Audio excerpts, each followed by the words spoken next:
할렐루야, 반갑습니다. 오늘 아침에는 내가 왕이냐 예수가 왕이냐 라는 제목으로 누가복음 말씀 20장 1절에서 18절 말씀을 읽고 잠시 묵상하도록 하겠습니다. 같이 읽겠습니다. 하루는 예수께서 성전에서 백성을 가르치시며 복음을 전하실세 대제사장들과 서기관들이 장로들과 함께 가까이 와서 말하여 이르되 당신이 무슨 권위로 이런 일을 하는지 이 권위를 준 이가 누구인지 우리에게 말하라. 대답하여 이르시되 나도 한 말을 너희에게 물으리니 내게 말하라. 요한의 세례가 하늘에서부터냐 사람으로부터냐. 그들이 서로 의논하여 이르되 만일 하늘로부터라 하면 어찌하여 그를 믿지 아니하였느냐 할 것이요 만일 사람으로부터라 하면 백성이 요한을 선지자로 인정하니 그들이 다 우리를 돌로 칠 것이라 하고 대답하되 어디로서부터인지 알지 못하노라 하니 예수께서 이르시되 나도 무슨 권위로 이런 말을 하는지 너희에게 이르지 아니하리라 하시니라. 그가 또 이 비유로 백성에게 말씀하기를 시작하시니라. 한 사람이 포도원을 만들어 농부들에게 새로 주고 타국에 가서 오래 있다가 때가 이름에 포도원 소출 얼마를 바치게 하려고 한 종을 농부들에게 보내니 농부들이 종을 몹시 때리고 거저 보내었거늘 다시 다른 종을 보내니 그도 몹시 때리고 능욕하고 거저 보내었거늘 다시 세 번째 종을 보내니 이 종도 상하게 하고 내쫓은지라. 포도원 주인이 이르되 어찌할까 내 사랑하는 아들을 보내리니 그들이 혹 그는 존대하리라 하였더니 농부들이 그를 보고 서로 의논하여 이르되 이는 상속자니 죽이고 그 유산을 우리의 것으로 만들자 하고 포도원 밖에 내쫓아 죽였느니라. 그런즉 포도원 주인이 이 사람들을 어떻게 하겠느냐 와서 그 농부들을 진멸하고 포도원을 다른 사람에게 주리라 하시니 사람들이 듣고 이르되 그렇게 되지 말아지이다 하거늘 그들을 보시고 이르시되 그러면 기록된 바 건축자의 버린 돌이 모퉁이의 머릿돌이 되었느니라 함이 어찌미냐. 무릇 이 돌 위에 떨어지는 자는 깨어지겠고 이 돌이 사람 위에 떨어지면 그를 가루로 만들어 흩으리라 하시니라. 아멘. 누가복음 19장에 보면 예수님 때문에 성전에서 더 이상 장사를 할 수 없었습니다. 예수님께서 성전에 오셔서 내 집은 만민의 기도하는 집이다. 그런데 너희가 어떻게 강도의 소굴을 만들었느냐라고 하시면서 성전에서 장사하는 자를 다 내쫓죠. 그리고 예수님께서 성전에서 날마다 가르치셨어요. 그 가르침을 백성들이 너무나도 잘 들었기 때문에 예수님을 어떻게 할 방도를 대제사장들과 서기관들과 백성의 지도자들이 찾을 수가 없었습니다. 죽이고 싶었죠. 그런데 백성들이 무서웠기 때문에 예수님을 어떻게 할 수 없었고 매일매일 예수님이 성전에 들어오시니 그 성전에서 또 장사를 할 수 없어서 돈을 벌 수 없었습니다. 참 어려워서 문제죠. 성전에서 돈을 벌어야 하는데 장사를 할 수 없으니. 그래서 예수님을 죽이기 위한 계책을 하나 생각해야 합니다. 자, 예수님에게 묻습니다. 당신이 무슨 권위로 이런 일을 하는지 이 권위를 준 이가 누구인지 우리에게 말하라 라고 하는 질문을 합니다. 만약에 예수님이 이 질문에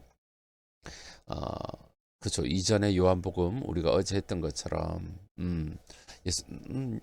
하늘에 계신 내 아버지, 너희의 아버지가 이런 일을 할 권한을 주었다라고 말하면 백성의 장로들과 대제사장들과 서기관들 이런 지도자급들이 예수님을 신성모독이다라고 하면서 몰아붙이겠죠. 그러면 어, 그 분위기를 타고 이스라엘 백성들이 절대 용서하지 않는 게 신성모독이잖아요. 그죠? 그러면 그 어떤 분위기 그런 것들 집단 심리 이런 것들을 이용해서 예수님을 죽이려고 이런 질문을 합니다. 자, 이 질문에 대해서 예수님이 세례 요한, 요한이 준 세례의 권위를 가지고 다시금 질문을 합니다. 나도 한 말을 너에게 물으리니 내게 말하라. 요한의 세례가 하늘로부터냐 사람으로부터냐. 자, 이 질문을 받고 그들이 서로 의논합니다. 만일 하늘로부터라 하면 어찌 그를 믿지 아니하였느냐. 네, 이 사람들은 세례 요한의 세례를 인정하지 않았거든요. 자, 만약에 세례 요한이 준 세례의 권위가 하나님으로부터 왔다. 그러면 백성들이 그럴 거 아닙니까? 어? 야, 너희들 그런데 왜 세례 요한 인정하지 않냐? 어? 그렇게 말할 거고. 만일 사람으로부터 왔다라고 하는 거는 말하는 건 세례 요한이 준 세례의 권위가 하나님으로부터 왔다. 오지 않은 것이다. 라고 이렇게 말하는 거거든요. 근데 백성들은 요한을 선지자, 그 하나님으로부터 보내심을 받은 선지자로 다 인정할 것이기 때문에 그들이 우리를 돌로 칠 것이다. 이럴 수도 없고 저렇게도 말할 수 없는 그런 소위 말하는 바둑으로 치면 아다리 딜레마에 빠진 것이죠. 그래서 그들은 어디로부터인지 나는 모르겠다라고 그렇게 대답을 합니다. 그래서 예수님도 나도 무슨 권위로 이런 일을 하는지 너희에게 말하지 않겠다라고 하시면서 이 계책을 정말 정말 지혜롭게 빠져가십니다. 자, 그리고 예수님께서 악한 농부 비유를 말씀하십니다.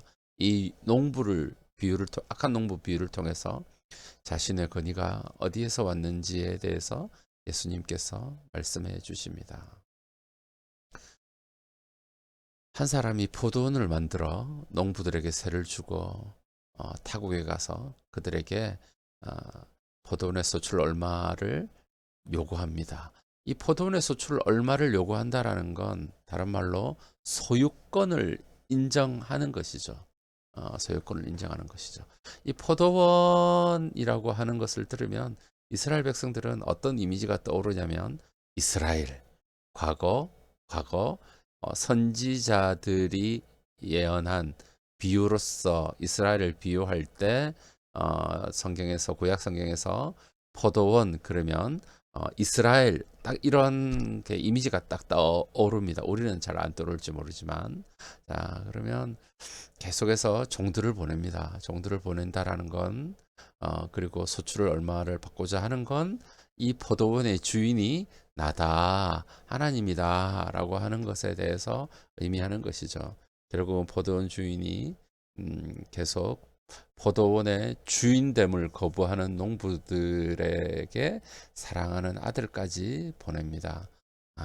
그러나 그 아들도 결국은 죽이죠. 그리고 14절에 보면 이는 상속자니 죽이고 그 유산을 우리의 것으로 만들자라고 하면서 포도원 주인의 아들을 죽입니다. 이건 결국은 무엇이냐? 여호와 하나님의 왕되심을 이스라엘의 왕되심을 거부하는 것을 상징적으로 이야기하는 것이고 결국은 예수님 자신이 포도원 주인 대신 여호와 하나님의 보내셨다. 자신의 권위는 여호와 하나님으로부터 왔다라고 하는 것을 이야기를 합니다. 자, 결국은 그 농부들을 진멸하고 포도원을 다른 사람에게 줄 것이다.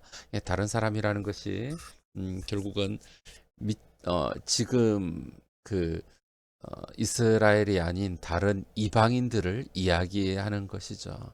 이 이야기를 들었을 때 이야기를 듣는 이스라엘 백성들 사람들이 이렇게 이야기를 합니다.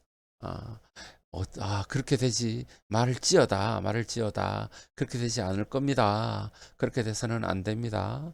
하나님이 그렇게 되도록 하시지 않을 겁니다. 라고 이렇게 이야기를 합니다. 하나님의 왕되심 그 여호와 하나님의 왕되심을 거부하는 이스라엘 그리고 그 여호와 하나님께서 보내신 예수님을 거절하고 죽이게 될 그 이스라엘 그 이스라엘을 하나님께서 심판하시고 그 복된 소식을 구원의 기쁜 소식을 이제 이방인들에게 줄 것이다라고 하는 것을 이 악한 농부 비유를 통해서 말씀하고 있습니다. 자, 그래서 예수님께서 시편 말씀을 들어서 말씀하십니다. 건축자의 보린돌이 모퉁이의 머릿돌이 되었다. 무릇 이 돌 위에 떨어지는 자는 깨어지겠고 이 돌이 사람 위에 떨어지면 그를 가루로 만들어 흩어버릴 것이다. 예수님께서 건축자의 버린 돌, 건축하고 남은 버린 돌, 그쵸? 이 예수님 자신의 죽으심을 이야기하십니다. 그리고 그것이 도리어 모퉁이 돌이 어, 돌이 모퉁이의 머릿돌이 될 것이다. 건물을 짓는데 정말로 기준이 되는 그 모퉁이의 머릿돌, 예수님이 부활하셔서 다시금 이스라엘 성전, 하나님의 성전, 하나님의 백성들, 참 영적인 이스라엘들을 다시금 세우는 모으는 그런 정말로 성준의 머릿돌과 같은 그런 출발점이 될 것이다 라고 말씀하십니다. 그리고 이 사실을 거부하는 그리고 이스라엘과 이스라엘 종교 지도자들을 재판할 것이고 처벌하실 것이고 그들이 심판받을 것임을 예수님께서 이렇게 오늘 누가복음 말씀을 통해서 쭉 이야기하고 있습니다. 오늘 말씀을 한번 좀 적용해 보면 이렇게 적어보면 좋겠습니다. 돈 때문에 예수님을 죽이려고 하는 지도자들이 있습니다. 그쵸? 돈이 왕이냐, 예수가 왕이냐, 이렇게 조금 더 일반화해 보면 어떨까 합니다. 돈 때문에 예수님을 죽이려고 하는 것이죠. 네. 성도 여러분, 죄가 무엇입니까? 죄의 본질이 무엇입니까? 그것은 여호와 하나님이 왕이 아니라 다른 무엇인가 왕이 되는 것이죠. 내가 왕이 될 수도 있고 그 자리에 돈이 왕이 될 수도 있고 권력이 왕이 될 수도 있고 공부가 왕이 될 수도 있고 그 무엇인가 왕의 자리에 여호와 하나님을 끌어내리고 그 자리에 무엇인가 앉히는 것, 그것이 죄의 본질이잖아요. 아담 하와가 지은 죄가 무엇입니까? 여호와 하나님을 왕으로 인정하지 않고 내가 왕이 되겠다라고 하는 것, 그것이 죄였죠. 아담 하와가 지은 인류 최초의 죄입니다. 이것을 조금 더 우리가 더 이렇게 적용해 봅시다. 내가 왕이냐? 예수님이 왕이냐? 내가 왕이냐? 예수님이 왕이냐? 성도 여러분, 오늘 하루를 예수님을 왕으로 모시고 살아가셔야 합니다. 네, 예수님을 왕으로 모시고 그분과 함께 동고동락하셔야 합니다.